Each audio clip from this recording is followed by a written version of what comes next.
May 27th, 2009. Lexington, Kentucky FBI Special Agent Frederick Kingston is sitting behind the wheel of one of the rarest Ferraris ever built. Beside him is Assistant United States Attorney J. Hamilton Thompson. The car doesn't belong to Kingston. It doesn't belong to Thompson. And it doesn't belong to the FBI. In fact, the Ferrari is evidence. It's a 1995 Ferrari F50, a car that had been stolen nearly 6 years earlier and had finally been recovered after spending years missing. The Ferrari is supposed to be safe now. Instead, within seconds of leaving the parking lot, Kingston loses control. The rear of the Ferrari begins to slide. The F50 leaves the road, hits bushes and a small tree, and suffers catastrophic damage. A Ferrari that had survived almost 5 years in the hands of a suspected thief had just been wrecked by the FBI.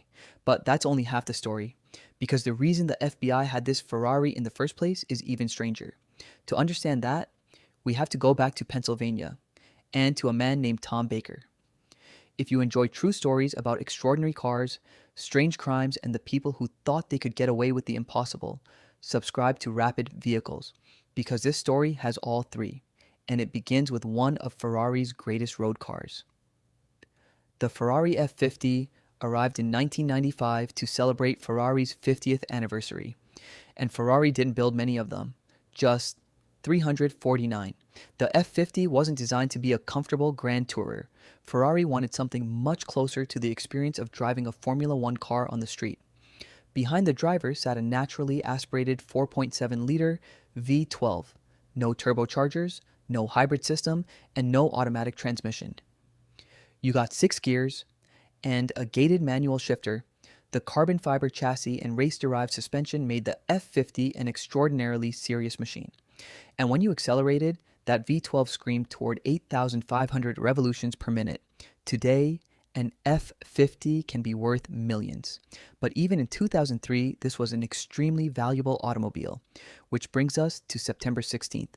Algar Ferrari, Rosemont, Pennsylvania. Somehow, a 1995 Ferrari F50 disappeared from the dealership.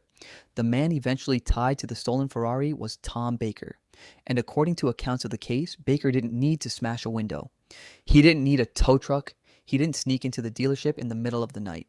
He allegedly presented himself as a legitimate customer interested in the car.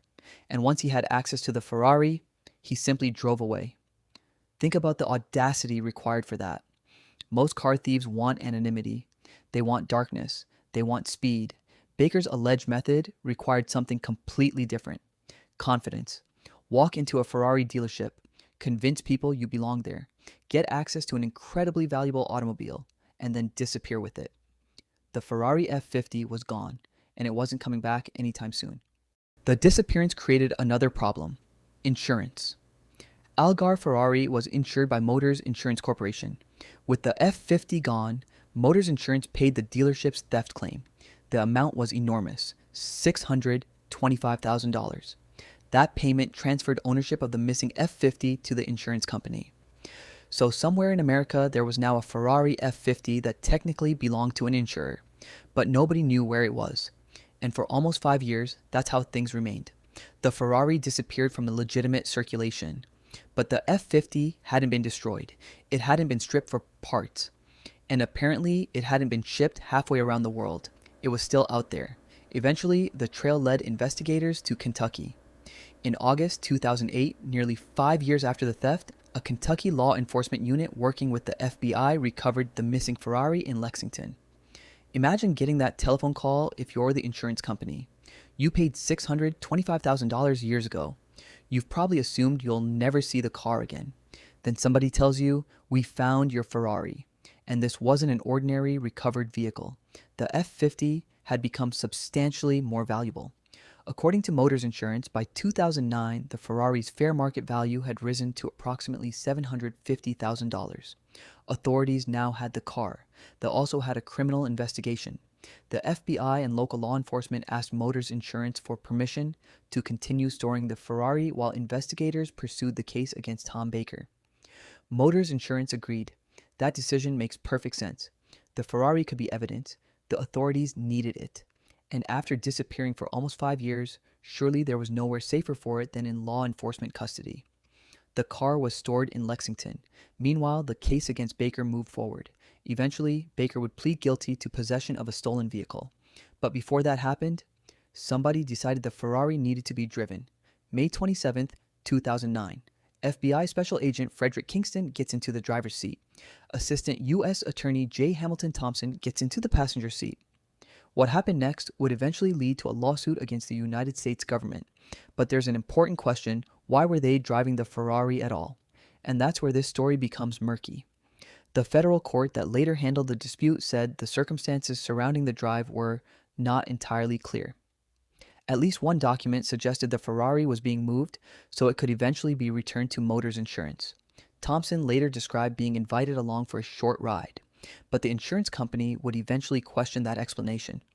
Because according to its investigation, the Ferrari wasn't simply traveling down an obvious route from one facility to another. The insurer alleged it was being driven toward a dead-end area of an industrial park. And that led Motors Insurance to raise a much more provocative possibility. Were these two federal officials taking a $750,000 Ferrari F50 for a joyride? That allegation was never established as fact, but what happened during the drive isn't disputed, because only seconds after leaving the parking lot, the F50 started to get away from its driver. 9 days after the Ferrari crash on June 9, 2009, Tom Baker pleaded guilty under a Rule 11 agreement to possession of a stolen vehicle. The Ferrari had finally led to a criminal conviction, but by then the car itself had suffered a fate nobody could have predicted when it disappeared from Algar Ferrari 6 years earlier. And there is something almost poetic about the entire sequence. The F50 survived the thief. It survived years outside legitimate ownership. It survived being hidden from the people looking for it. And when authorities finally recovered it, its story should have ended happily. Instead, its final disaster came while it was supposedly in safe hands. There is also a larger lesson here about what made the theft possible in the first place. Supercars are extraordinarily difficult things to steal in the conventional sense. They're conspicuous. They're rare. Their serial numbers are documented. Specialists know the cars, owners know the cars, manufacturers know the cars. Moving one through legitimate channels can eventually expose its history. But social engineering bypasses many of the obstacles that stop an ordinary thief. Instead of defeating the machine, you defeat the person holding the keys. And that's allegedly what happened here. The Ferrari F50 story also demonstrates something else. Rare cars don't simply disappear from history. There are too few of them. Every chassis matters, every engine number matters, collectors track them, dealers track them, Ferrari tracks them. Eventually, one unusual detail can bring the entire history of a car back into the light. The stolen F50 eventually came home. It just didn't stay intact for very long. And there's one final irony. When Ferrari introduced the F50, critics sometimes complained that it wasn't as beautiful as the F40 that came before it. For years, the F50 lived somewhat in the shadow of its predecessor. Today, that has completely changed. Collectors recognize the F50 as one of the purest supercars Ferrari ever made. Naturally aspirated V12, 6-speed manual, carbon fiber chassis, no hybrid assistance, no turbochargers, no dual clutch transmission, and only 349 built.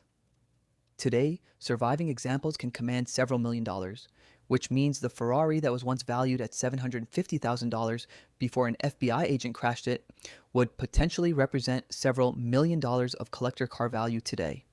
Of course, that's hindsight. Nobody in 2009 could know exactly where F50 values were going, but it makes the photographs of that wrecked Ferrari even more painful now. One of Ferrari's rarest modern road cars had survived nearly 5 years as a stolen automobile. It survived the criminal who possessed it. It survived the investigation that recovered it.